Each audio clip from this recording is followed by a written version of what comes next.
Okay, it's time to wind the bobbin. First off, this little guy is going to go right up here, but I'm going to set it aside for just a minute because I want to show you the thread path, and then we're actually going to go through one of the holes on the bobbin here.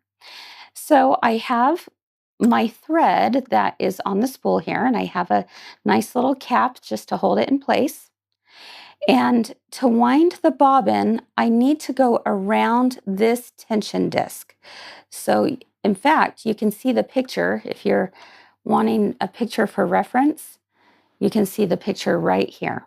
Okay, so all I have to do is go around this little tension disc, come up and around. Now you want to make sure it gets caught in that tension disc. So I'm just going to pull on it from both sides, kind of do a little flossing here just to make sure it's nice and secure in there. Okay, once that is in place, I'm going to take the end of my thread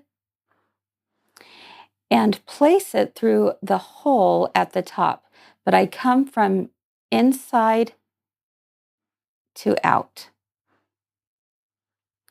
Now I'm going to keep a hold of that and place it onto my little bobbin spool here. Again, holding on to that extra thread. And now I'm just going to push this over.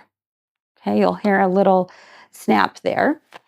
And I'm going to, again, continue to hold on to this for a few winds. Once it's been wound a few times, I can go ahead and take some scissors and trim it right there. And now I'll continue winding. Now this is going to stop when it's ready, and all you have to do is just bring it over into the left-hand position again. Pull it off, and I'm going to trim my thread. Now let's talk about how this bobbin goes into the bobbin case. I'm going to simply just take that little lever and bring it over to the right and bring up the lid, remove that. And what I want to make sure you do is make sure that the thread is hanging off from the left and it's going in a counterclockwise direction. It almost looks like the letter P. All right. So with your thread hanging off from the left, I'll simply just place that right into the little bobbin case right here. You'll also notice a little notch in the metal right here. I want to make sure and take that thread and pull it down. And I don't want this to keep spinning, so I'm just going to kind of hold on to it while I make sure that this thread gets underneath that notch and up and around.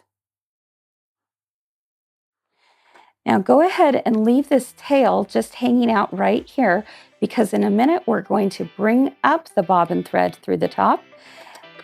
And so just leave that where it's at and let's go ahead and replace the bobbin cover.